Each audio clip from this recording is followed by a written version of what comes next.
जिंदगी में बंदगी तू कौन है।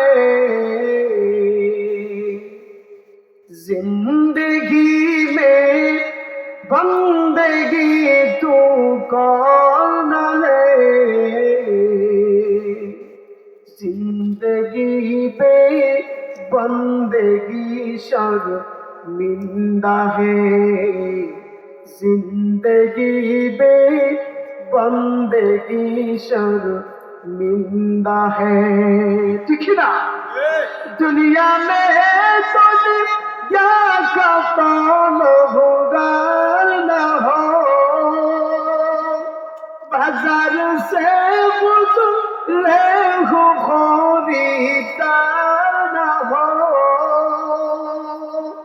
ये दुनिया एक मिसल कागज फूल है।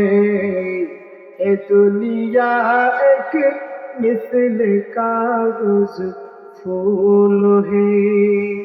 जिंदगी में बंदगी तू कौन है। जिंदगी में बंदगी तू कौन है। जिंदगी पे बंदगी शर्मिंदा है। जिंदगी पे बंदगी शर्मिंदा है। ठीक ना जरा এই কারণে বন্ধুগণ আমার বাবাজিরা কোন দিকে নজর নেই রে বাবা। আল্লাহ রাব্বুল আলামিন ডাক দিয়ে বলবেন, হে আমার বান্দারা, কি দুনিয়াতে জীবনে কেমন করে জিন্দেগি কাটাইছো? জিন্দেগির মধ্যে বন্দেগি আছে কিনা? একবার আমার জিন্দেগি নিজের ইচ্ছায় পরিচালনা করেছি, কবর পর্যন্ত চলে আসলাম, মওলার ইবাদত করি কি করি নাই, এই সব গুলার হিসাব আমাদের দিতে হবে কি হবে না? কতক্ষণ না জিন্দেগির হিসাব দেওয়া লাগবে কি লাগবে না? এজন্য আল্লাহ পাক আদেশ দিতেছেন, আগেই জানাই দিতেছেন, وَقَضَى رَبُّكَ أَلَّا تَعْبُدُوا إِلَّا إِيَّاهُ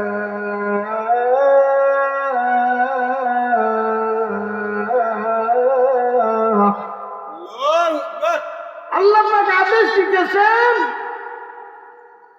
যে রবের ইবাদত করো, কারণ তোমাদের রব ছাড়া তো আর কোনো মাবুদ নাই। ঠিক না? আল্লাহ রাব্বুল আলামিন বলেন, বান্দারে দেখো না কেন আমি আল্লাহ তেমন আল্লাহ, চিরঞ্জীব আল্লাহ, সব সময় তোমাকে আমি আল্লাহ আগলায় রাখি। কোন সময় জানি তুমি যে আমার ইবাদত করো না, ওই সময় কিন্তু আল্লাহর গুশা আছে না নাই? সাবাকাত রাহমাতি গাদাবি, আর শাজিলে লেখা সাবাকাত রাহমাতি গাদাবি। অনেক সময় আল্লাহর গুসা হয়, অনেক সময় আল্লাহর গুসা হয়, কিন্তু এই গুসার মধ্যেও বিজয়ের মালা পাওয়া যায়। আর আসতে কোন সুবহানাল্লাহ। আল্লাহ রাব্বুল আলামিন বলেন, সাবাকাত রাহমাতি গাদাবি, তুমি যখন বান্দা ফজরের সময় যখন মুয়াজ্জিন বলে আসসালাতু খায়রুম মিনান নাওম, যখন রে বান্দা মুয়াজ্জিন বলে ফজরের নামাজে আসো, নামাজ ঘুম থেকে নামাজ ভালো, আপনি আমি তখন কম্বলের নিচে মাথা ঢুকাইয়া জবাব দেয়, না রে মুয়াজ্জিন সাহেব না, এখন ঘুম থেকে নামাজ ভালো নাই, নামাজ থেকে আমার ঘুমই ভালো। ঠিক কিনা বলে বল? আল্লাহর গজবে বলবে, আপনি কি আমাকে ধ্বংস করার জন্য আছেন বাবা? এমন বেগে আসে এমন সময়ে সাবাকাত রাহমাতি গাদাবি, আল্লাহর রহমত বান্দা এবং গজবের মাঝখানে চলে আসে। ডাক দিয়া বলে, গজব রে পড়িস না রে, আজকে কিন্তু বান্দায় ফজরের নামাজ পড়ে নাই, আগামীকালকে থেকে আর ফজরের সালাত ছাড়বে না, যা আমার বান্দাকে আজকের জন্য ক্ষমা করে দিলাম। বলুন তো দেখি রে বন্ধু, আল্লাহ রাব্বুল আলামিন আমাদের ভালোবাসেন কি বাসেন না? গজব আসে ধ্বংস করার জন্য, কিন্তু আল্লাহ বলছেন না, আজকে তো ফজরের নামাজ পড়ে নাই, আগামীকাল পড়বে। আল্লাহর রহমত আপনাকে আমাকে বাঁচিয়ে দেয়। তো ওই দিন আল্লাহর কাছে কি জবাব দিবে যদি জিন্দেগির মধ্যে বন্দেগি না থাকে? ঠিক কিনা ধরে বল। এজন্য ইবাদত করবো রবকে যদি না মানি তো কবরে গেলে মাল্লার বুকে রব আল্লাহ এই কথা কেমনে আইব জবান দিয়ে, ঠিক কিনা? এজন্য আসুন ইবাদত করবো আল্লাহ পাক যেন আমাদের সবাইকে তৌফিক দান করেন, সকলে বলি আমিন। এরপরে আল্লাহ রাব্বুল আলামিন বলছেন, আল্লাহ তা'বুদু ইল্লা ইয়াহু ওয়া বিল ওয়ালিদাইনি ইহসানা।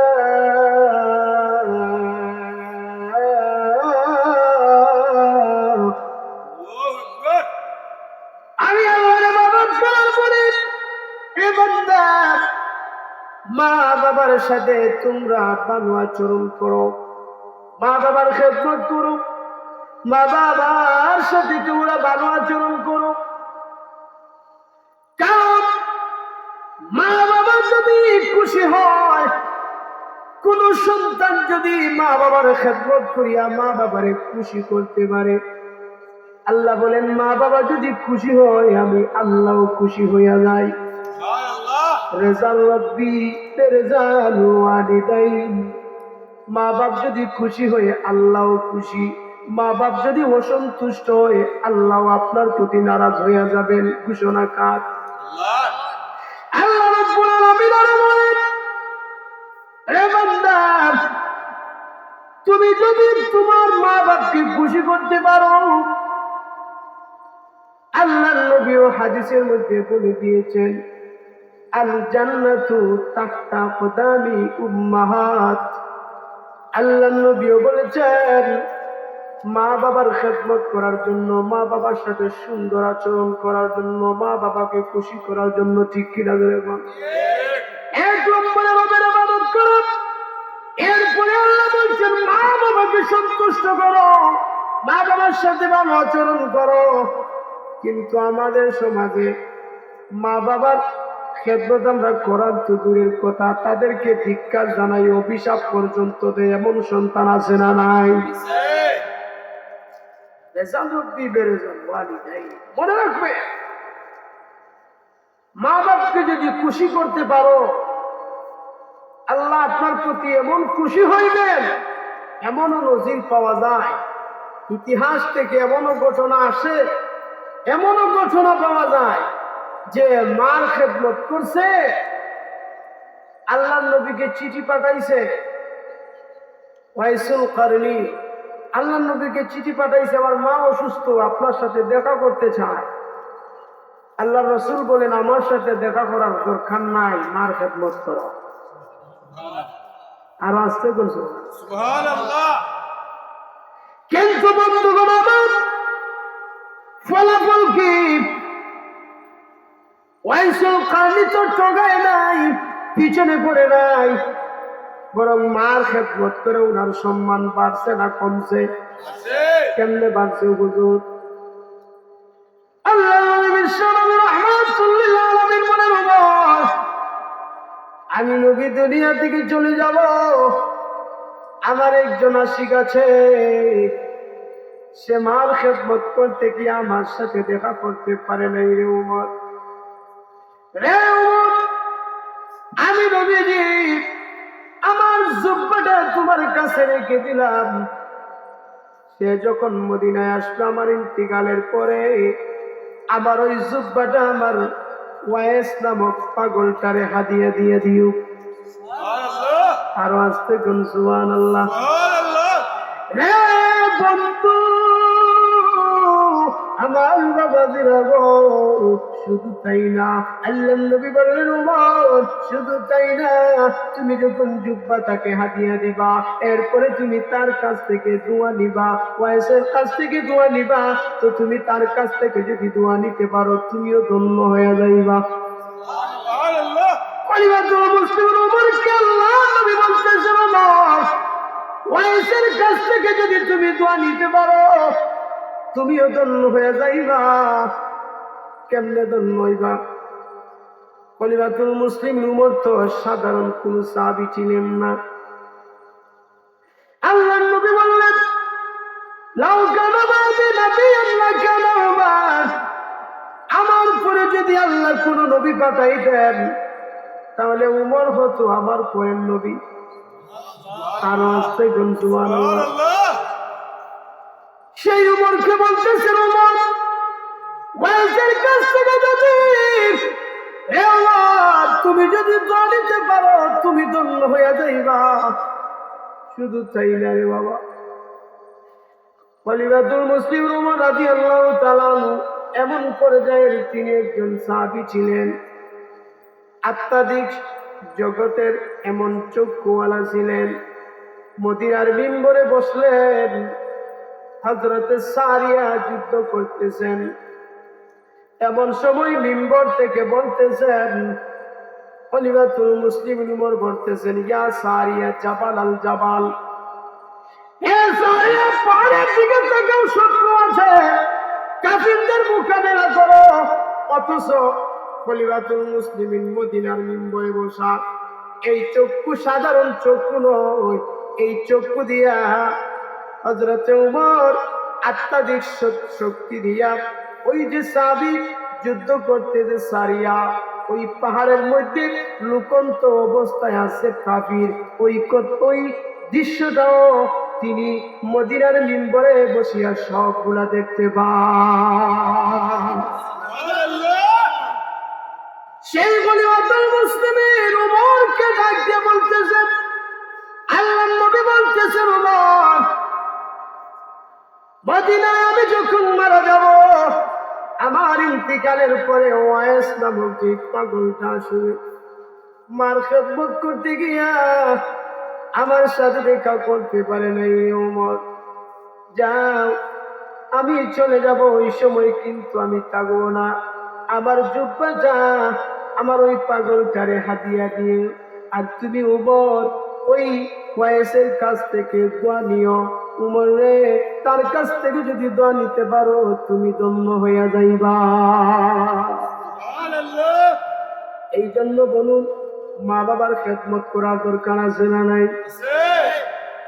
কিন্তু আমাদের সমাজের বাবা যেমন সন্তান আছে, মা বাপরে গালি পর্যন্ত দেয়, হাত পর্যন্ত উঠায় আছে না নাই? এর উপরে আল্লাহর লানত, ফেরেশতারাও বদদুয়া করে, ফেরেশতাদের লানত, তামাম দুনিয়ার সমস্ত মানুষের লানত। ঠিক কি না বলুন?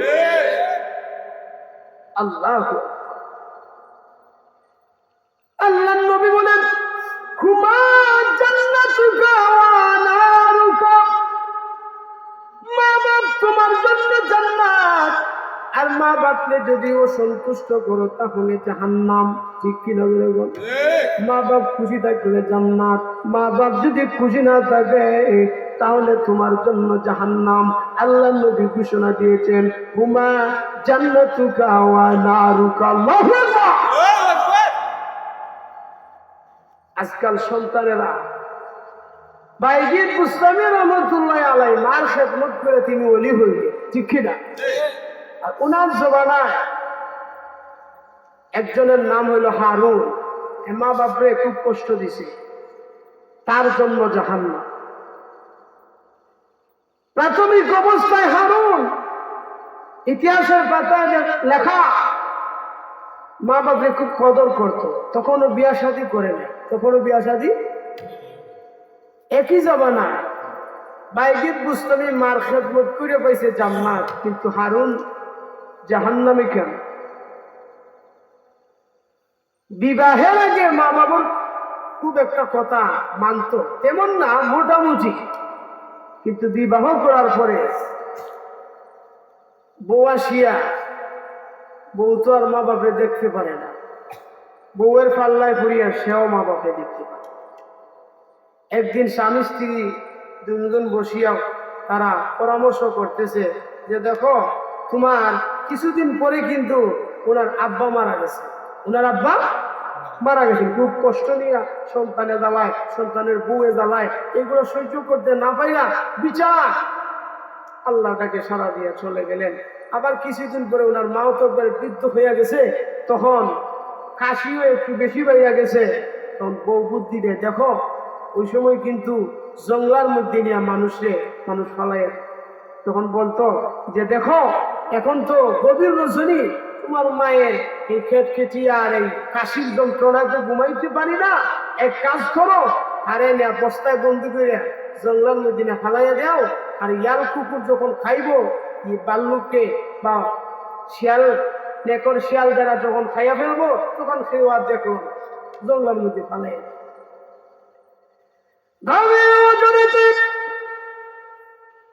স্বামীর স্ত্রী মিলিয়া মায়ের দুই চার যখন বানতে যায়, কোন দিকে নজর নাই রে বাবা, একটু ভালো করে কান মন দিয়া শুনো। ও দুনিয়ার মা বাপ পাগল সন্তানের আগো, গভীর জনিতে মার দরজার মধ্যে গিয়া যখন নক করে টুকা দে মা দরজা গো, মা এবার চিন্তা করে আমার তো অনেক কাশি এমন ভাবে চূড়ান্ত করে যায় গেছে, আমার সন্তান রাত্রে ঘুমাইতে পারে না, মনে হয় কাশির যন্ত্রণায় ঘুমাইতে পারে না, আমার সন্তান মনে হয় আমার জন্য কিছু ঔষধ নিয়ে আসছে। মা বুক করা আশা নিয়ে দরজা খুলে দিলেন, ছেলে আবার ঘরের মধ্যে ঢুকিয়া বউয়ের সাথে নিয়া, এ বন্ধু কলিজায় লাগার কথা, ছেলে বউরে নিয়ে ঘরের মধ্যে ঢুকিয়া মার দুইটা হাতের মধ্যে এইভাবে যখন রশি দিয়া বাঁধে, মা এবার ডাক দিয়া কই, সন্তান রে, কেন রে বাবা আমার দুইটা হাতের মধ্যে কেন তুমি রশি লাগাও? সন্তান কোন কথা বলে না। মা এবার বুঝতে পেরেছে আমার সন্তান মনে হয় আমারে সহ্য করতে পারে না, হাত পা বেঁধে দিয়া মনে হয় ফেলে দিবে। মা বুঝতে পেরেছে, মা এবারে ডাক দিয়ে কই, বাবা রে, ওই হাত দিয়া তুমি যখন ছোট্ট ছিলে রে বাবা, ওয়া ওয়া সারা কিছুই বলতে পারতে না, আমি ভাই দুইটা হাত দিয়া তোমার অনেক প্রসাব পায়খানা পরিষ্কার করেছি রে বাবা। আমি মানি যে প্রসাবের মধ্যে ঘুমাইছি, পায়খানার গন্ধ আমার নাকে নাকে নাই বাবা, আমি কিন্তু ওই হাত দিয়ে তোমার প্রসাব পায়খানা পরিষ্কার করেছি। ছেলে কোনো কথা বলে না, এবার দুইটা পা যখন বেঁধে দেয়, মুখের মধ্যে একটা বান দিয়া যাতে শব্দ না হয় রে বাবা। স্বামী স্ত্রী মিলিয়া বস্তার মধ্যে যখন বন্দি করে নিল, বস্তার মধ্যে ঢুকাইয়া জঙ্গলার মধ্যে নিয়ে যায়, চতুর্দিক থেকে ইয়ার নেকর গুলা ডাকতেছে। রাত্র হয়ে গেলে গভীর রজনীতে নেকর শিয়াল গুলা ডাকে কি ডাকে না, জঙ্গলের ভিতরে চলে গেল। জঙ্গলের ভিতরে গিয়া বস্তা খুলিয়া মাকে ফেলে যখন চলে আসবে, তখনও মা কিন্তু সন্তানের প্রতি এত মহব্বত নজর কইয়া একটু দিলের কানমন দিয়া শুনো রে বাবা, তখনও কিন্তু মা সন্তানের প্রতি ভালোবাসা এখনো অনেক বেশি। মারে যখন জঙ্গলার মধ্যে ফেলে দিয়ে আসবে, দেখো শিয়াল গুলা যখন মাকে আক্রমণ করবে, এমন সময় মা হাত দুইটা বাদাম কেমনে হাত উঠে দোয়া করবে, আকাশের দিকে মাথা উঠাইয়া ডাক দিয়া গয়, প্রভু গো, রাত্র গভীর হয়ে গেছে, আমার সন্তান বাড়িতে যাবে। দেখো না প্রভু, চতুর্দিকে শিয়াল নেকড় গুলা ডাকতেছে আমার সন্তান নিয়ে আক্রমণ করে, আমি মা দোয়া করি আমার সন্তানটারে সহি সালামতে তুমি বাড়িতে পৌঁছাইয়া দিও। আমি হয়তো এখন শিয়ালের নেকেরের খাবার হয়ে যাব, আমাকে খেয়ে ফেলবে, আমার কোনো দুঃখ নাই, কিন্তু আমি আপনার কাছে ফরিয়াদ করি আল্লাহ, দোয়া করি আমার সন্তানটারে সহি সালামতে বাড়িতে পৌঁছাইয়া দিও। এরপরে ওই বন্ধু শুধু তাই না, সন্তানের কানের মধ্যে গিয়া ওই বাতাসটা যখন, ওই সময় কিন্তু গভীর রজনীতে একটা সাধারণ বাতাস আছে, ওই বাতাসটায় তার কানের মধ্যে যখন ওই শব্দটা পৌঁছাইয়া দিল যে মা তার জন্য দোয়া করতেছে, কিন্তু এরপরও পাষাণ হারুন বাড়ির দিকে চলে যাইতেছে। এমন সময় আল্লাহর পক্ষ থেকে গজব শুরু হয়ে গেছে রে বাবা। এমন সময় ওই বাতাস এমন ভাবে তাকে আক্রমণ করেছে, সে পেরেশানির মতো এমন ভাবে জানটা কোন সময় বাঁচাইয়া কোন মন্ত্রে বাঁচাইয়া বাড়িতে যখন চলে যায়, গিয়া বলে বিবি রে আমাকে এক গ্লাস পানি দাও, আমি দিনের মধ্যে যেন শান্তি পাই না। এক গ্লাস পানি দেওয়া হলো, তৃষ্ণা মিটে না, কিন্তু তার দিলের মধ্যে জ্বালা, এমন এক অসুখ হইল, দেখা যায় তার পা গুলা হাত গুলা আস্তে আস্তে পচন ধরিয়া লাইছে রে বাবা। পচতে পচতে সমস্ত শরীরের মধ্যে ক্যান্সার হয়ে গেছে, ইনফেকশন হয়ে গেছে। এমন অবস্থায় সংক্ষেপ করতেছি রে বাবা, মা বাপ কত কষ্ট করে তাকে জন্ম দিল, বাবা দুঃখ ভাইয়া মারা গেল, মা রে জঙ্গলার মধ্যে ফেলে দিয়ে আসলো। আল্লাহ নারাজ হইলেন, আল্লাহ রাব্বুল আলামিন অসন্তুষ্ট হইয়া আল্লাহ তো বলছেন রেজাল রব্বি বিরেজাল ওয়ালিদাইন, মা বাপকে কষ্ট দিছে, আল্লাহ কষ্ট পাইছেন, এই জন্য আযাব চলে আসছে, ইনফেকশন হয়ে গেছে, ক্যান্সার হইয়া সমস্ত শরীরে পচন ধরিয়া দুনিয়া থেকে ওই সময় সে বিদায় নিয়ে নিল। বলুন তো দেখি, এমন এই সমস্ত ঘটনা শুনিয়া কোন সন্তান কি মা বাবার সাথে বেয়াদবি করতে পারে? আরো জোরে বল। এই জন্য আল্লাহ বলছেন আল্লাহ তা'বুদু ইল্লা ইয়াহু ওয়া বিল ওয়ালিদাইনি ইহসানা।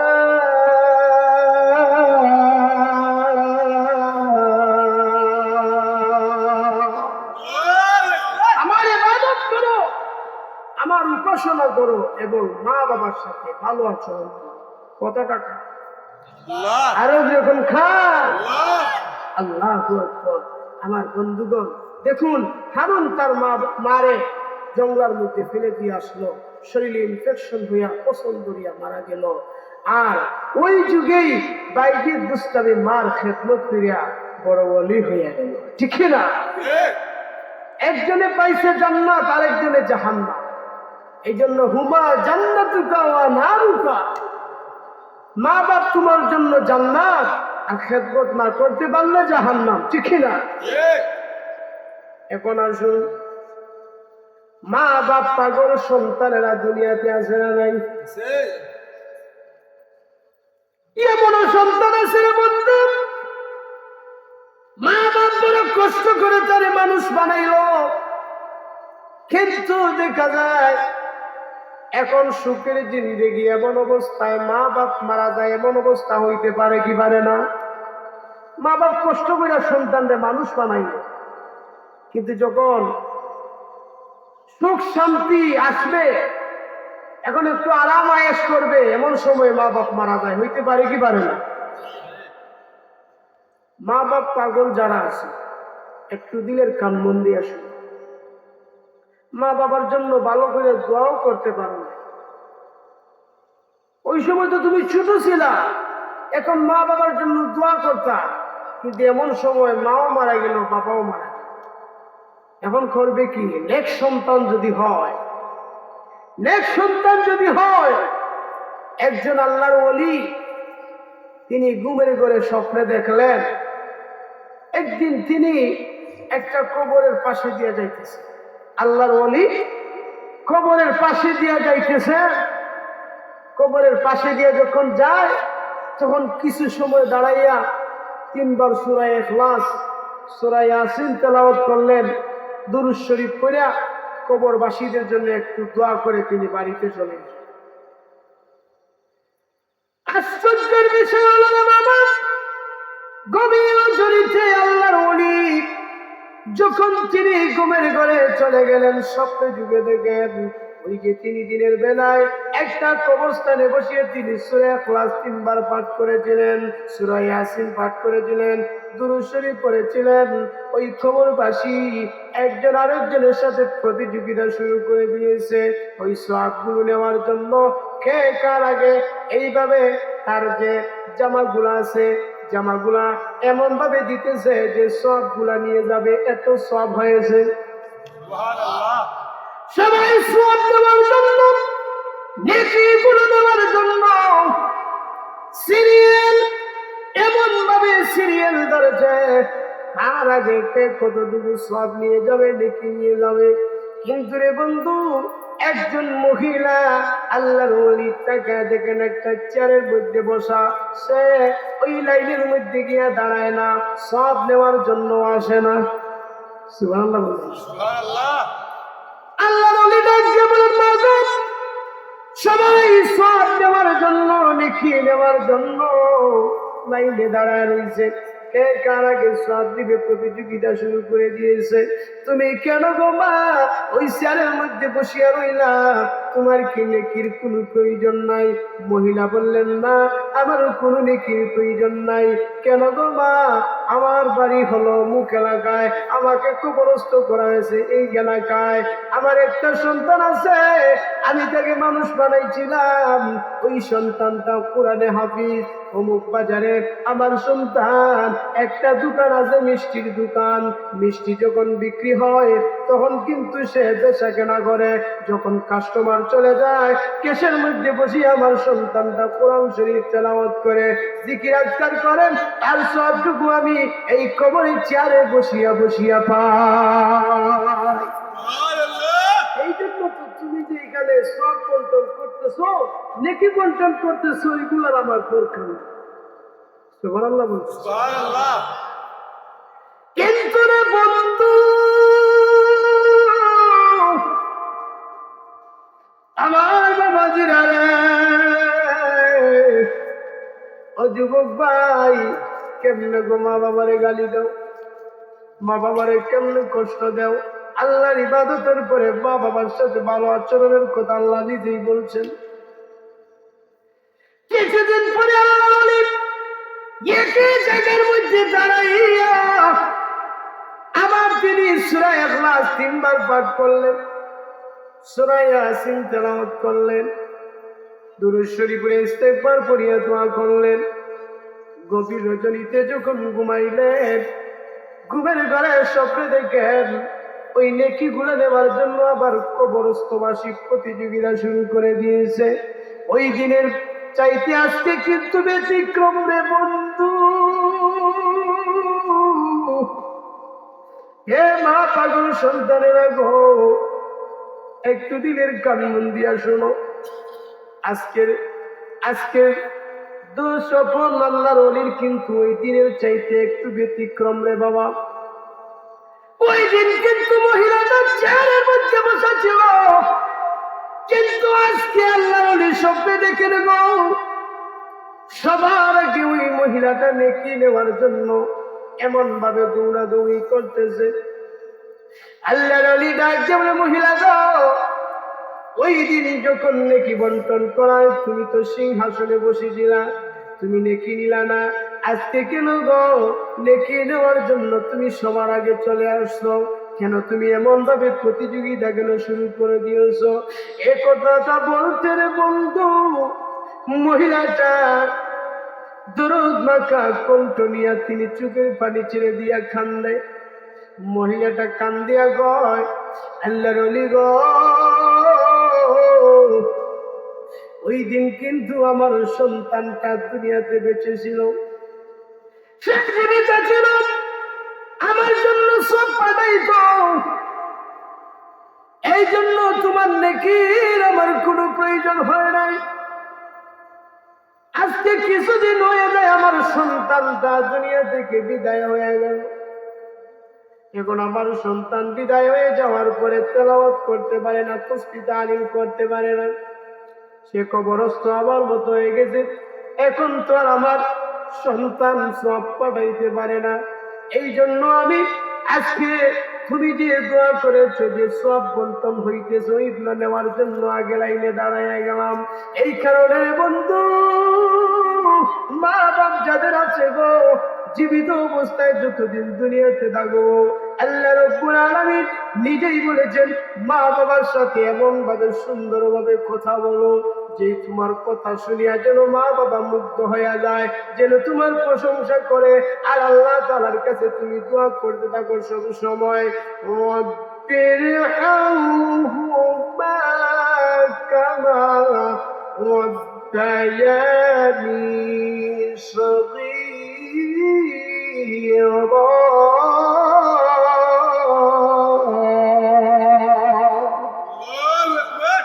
তুমি দোয়া করতে থাকো মা বাবার জন্য, কারণ তুমি মারা গেলে তো আর মা বাবার কবরে সওয়াব পাঠাইতে পারবা না, ঠিক না? কিন্তু আফসোসের বিষয় হলো যাদের মা বাবা নাই, দেখবেন ও বন্ধু, দেখবেন সপ্তাহে একবার শুক্রবারেও কবরের পাশে যায়, আছে না নাই? আল্লাহু আকবার। শুক্রবারেও একদিন মা বাবার কবরের পাশে গিয়ে দাঁড়ায় না। কোরআন শরীফ ঠিকই মা বাবা শিখাইছে, কিন্তু তেলাওয়াত করে না, এমন সন্তান আছে না নাই? এই জন্য সন্তানদেরকে কোরআনওয়ালা বানাইবেন, কিন্তু এমন ভাবে বানাইতে হবে সে যেন একজন খাঁটি একজন আল্লাহওয়ালা হয়ে যায়, ঠিক না? আর যদি কিছু কিছু মনে করেন দুনিয়াটা খাইবার লাইয়া একবারে ছোটতেই গিয়া মক্তবের পড়া না পড়াইয়া, মক্তবে না দিয়া ছোট থাকতেই যদি তারা ইংলিশ মিডিয়ায় পাঠাইয়া দেয়, কি মনে করে? এখন তো ভাইরাস বাইর হয়েছে, বাচ্চাদেরকে কেমনে কোরআন থেকে দূরে সরানো যায়, ঠিক না? আল্লাহু আকবার। মনে রাখবেন, কোরআন থেকে যত দূরে থাকবেন শান্তি পাওয়া যাবে। কথা বলে, কোরআন থেকে যদি আমরা দূরে থাকি শান্তি পাওয়া যাবে? আজকে দেখুন তো, শুধু বাংলাদেশ নয়, গোটা বিশ্বের মানচিত্রের দিকে তাকায় দেখেন, আমরা শান্তিতে আছি? আরো যখন আছি, রুজি রোজগার কইরাও সংসার চালানো যায় না, আয়েরও কোনো সুযোগ নাই। এজন্য আমি একটা সঙ্গীত বানাইছি, শুনবেন?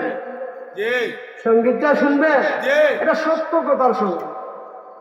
সত্য কথা বলে যাই বন্দি আসলে সবাই, এই সমাজে কোনো কাজে শান্তি বাইরে মুছো নাই, ঠিক না? সত্য কথা বলে যাই বন্দি আসলে সবাই, এই সমাজে কোনো কাজে শান্তি বাইরে মুছো নাই। শান্তি বাগে বাইরে শান্তি আরাম বাগে মায়ারা, পিয়া জানুর নাম শুনিয়া জনগণের ঘুম হারায়। ইনকাম আমরা ঠিকই করি, আয়ের কোনো সুযোগ নাই, এই সমাজে কোনো কাজে শান্তি বাইরে মুছো নাই, ঠিক না? অফিস আদালতে বাইরে কুস্তি চলে না কাম, ঘুষের টাকা পাইলে সারে বলে না সে নইল কাম। ঘুষটা দিলে গরিব দুঃখীর আদালতে জায়গা নাই, ঠিক না? এই সমাজে কোনো কাজে শান্তি বাইরে মুছো নাই, এই সমাজে কোনো কাজে শান্তি বাইরে মুছো নাই। সত্য কথা বলে যাই বন্দি আসলে সবাই, এই সমাজে কোনো কাজে শান্তি বাইরে মুছো নাই। শান্তি একমাত্র কোরআনে আছে।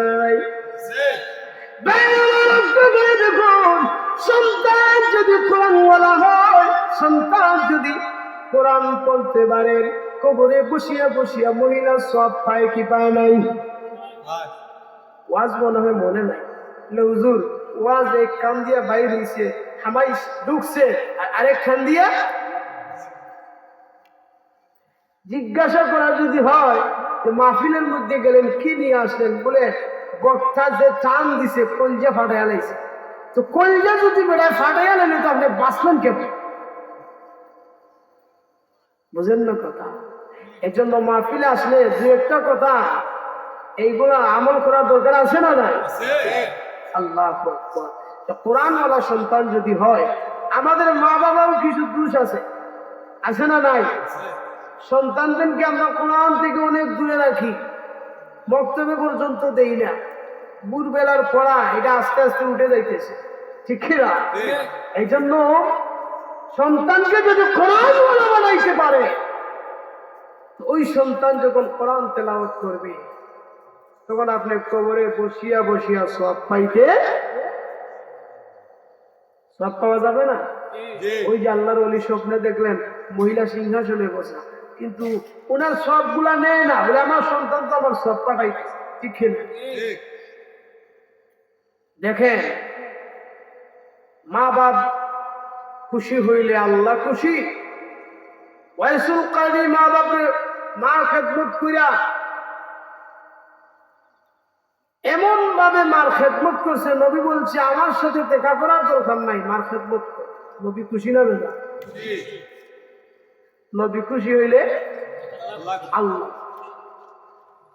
দ্বিতীয় নম্বর কথা হইলো, মা বাবার খেদমত করে একজন ওলি হইছে আর একজন জাহান্নামে গেছে, ঠিক না? 3 নম্বর কথা হইলো, সন্তান যদি নেককার হয় তাহলে কবরে বসিয়া বসিয়া সওয়াব পাওয়া যায়। 4 নম্বর কথা হইল, যারা দুনিয়াতে এখনো মা বাবার সাথে বেয়াদবি করছেন, আছে না নাই? হইতে পারে কি পারে না? আল্লাহর কাছে কেমনে মাফ নেওয়া যত সহজ, সন্তান যত অপরাধ করে না কেন মা বাবার কাছেও মাফ নেওয়া সহজ। সুবহানাল্লাহ। আল্লাহর কাছে মাফ নেওয়া, বান্দা গুনাহ করে ফেলেছে, আল্লাহর কাছে মাফ যেমন চাইলে আল্লাহ মাফ করে দেয়, যেমন সহজ, ঠিক তেমনি মা বাবার সাথে যারা বেয়াদবি করছো সংশোধন হও, মা বাবার কাছেও মাফ নেওয়া তেমন সহজ। যেমন একজন কাবাগর তওয়াফ করতেছে, একজন কি করতেছে? কাবাগর তওয়াফ করতেছে, কিন্তু তার দিনের মধ্যে একটা অশান্তি, দিনের মধ্যে কোনো শান্তি নেই। একজন আল্লাহর ওলির সাথে যখন তার সাক্ষাৎ হইল, ডাক দিয়া কয়, আল্লাহর ওলি গো, আমি তো নামাজ পড়ি, রমজান শরীফ আসলে রোজা রাখি, টাকা হইতে এখন হজেও আসছি, কাবাগর বাইতুল্লাহ তওয়াফ করলাম, নবীর রওজার সামনে গিয়া দাঁড়াইলাম, কিন্তু দিলের মধ্যে তো কোনো শান্তি পাই না। তেজাল আছে না নাই? আল্লাহর ওলি তো তিনি বললেন, এমন কাজ যদি করো দিলে শান্তি পাও। তিনি বুঝে নিলেন, তিনি বললেন, তোমার মা বাপ আছে? বলে মা বাপ আছে। বলে যোগাযোগ আছে নি? বলে 10 বছর হয়ে যায় কোনো যোগাযোগ নাই। কত বছর?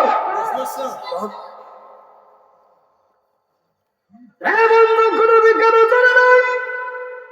আল্লাহ ওলি ডাকিয়া বলেন, কাবাগর বাইতুল্লাহ তওয়াফ যতই করো না কেন, মক্কা মদিনা যত শ্রবণ করো না কেন, যত সদকা যত দান তুমি করো না কেন, যত নামাজ পড়ো না কেন, যত সাদকা করো না কেন, আল্লাহর বান্দারা ওইগুলা তো কিন্তু আসমান পর্যন্ত পৌঁছে যায় না। ওইগুলা আসমান এবং জমিনের মাঝখানে ঝুলন্ত অবস্থায় থাকে, আল্লাহ তাআলার কাছে গিয়া পৌঁছে না। এই জন্য তোমার দিলের মধ্যে শান্তি আসে না। বুঝেন ভাই?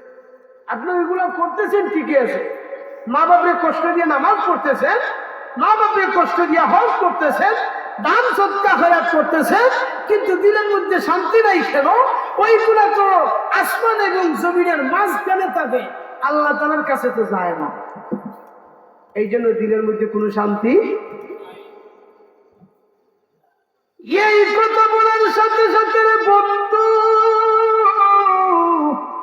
দিলের মধ্যে গিয়া এমন ভাবে আঘাত করে, আহারে, কি জন্য আমি হজে আসলাম, কি জন্য আমি নামাজ পড়লাম, কি জন্য আমি দান সদকা খয়রাত করলাম, কোনো কিছুই তো আল্লাহ পর্যন্ত পৌঁছাইতে পারলাম না। মা বাপ আমার প্রতি মনে হয় অসন্তুষ্ট। 10 বছর হয়ে গেল, মা বাবার সাথে দেখা হয় নাই।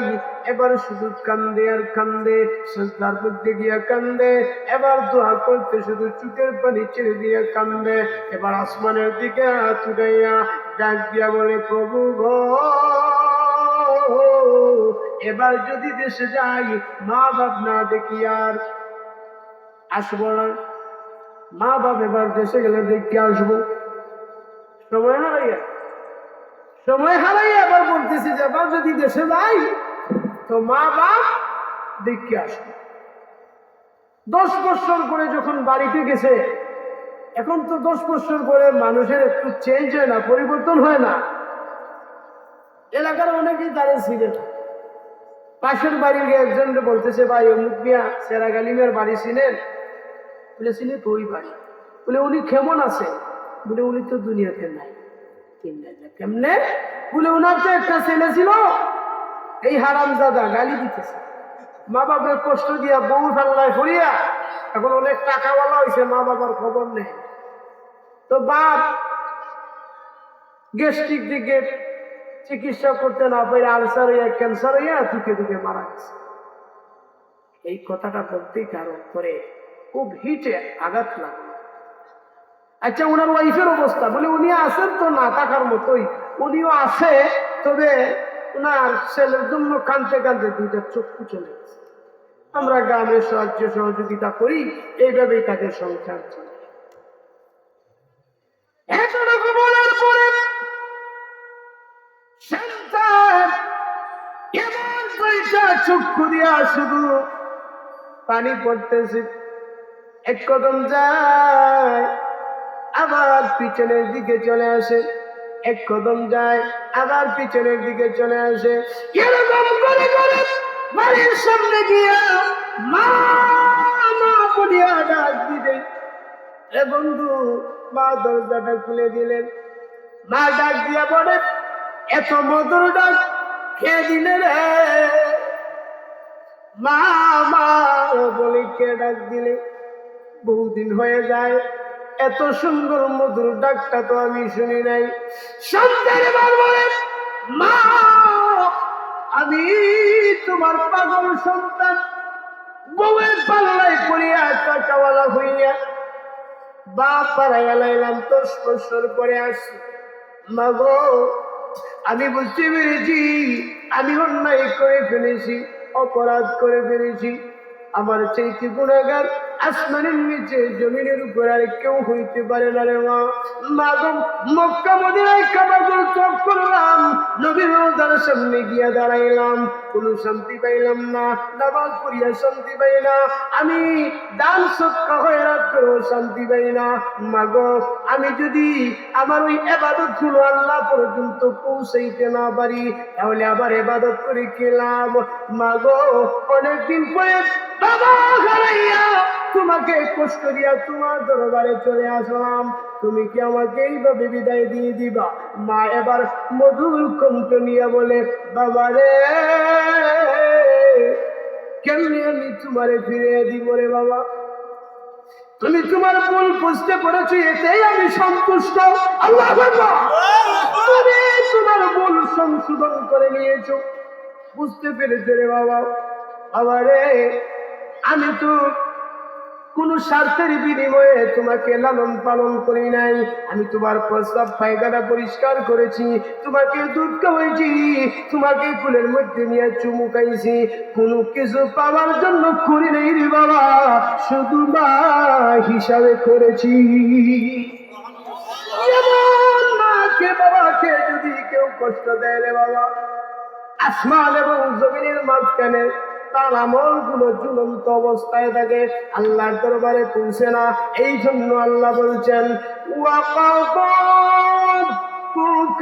আল্লা তা'বুদু ইল্লা ইয়্যাহু ওয়া বিল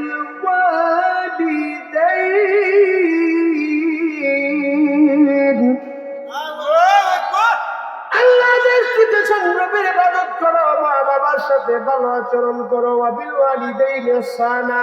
আল্লাহ এরপরে বলছেন ইম্মা ইয়াবলুগান্না ইনদাকাল কিবারা আহাদুহুমা আও কিলাহুমা, যদি তোমার মা বাবার মধ্যে একজন অথবা উভয়জন যদি বার্ধক্যে পৌঁছে যায়, বুড়া হইয়া যায়, এমন অবস্থা হইতে পারে না?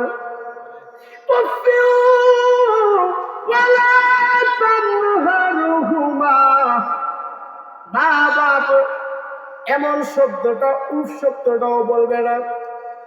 মা বাপ যদি বুড়া হয়ে যায়, উভয়জন যদি বুড়া হয়, তোমার কাছে যদি মা বাপ তোমার কাছে টাকা অবস্থায় বুড়া হয়ে যায়, কোনোদিনও সন্তুষ্ট হইয়া উফ শব্দ বলো না। কথা টাকার وَكُلَّهُمَا قَوْلًا كَرِيمًا।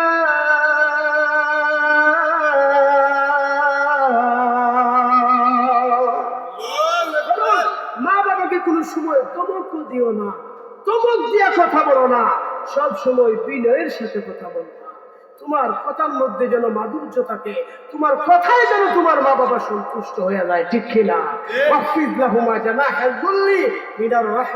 তোমার কথার মধ্যে যেন মধু মাখা থাকে, তোমার কথায় যেন মা বাবা সন্তুষ্ট হয়ে যায়।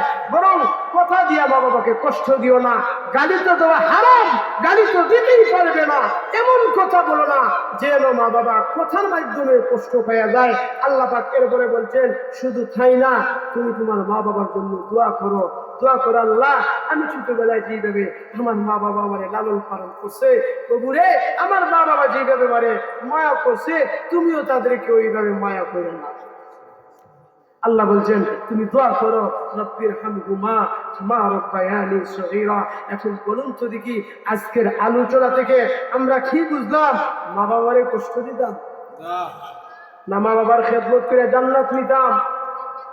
উমা জান্নাতুকা ওয়া নার, উমা জান্নাতুকা ওয়া নারুকা।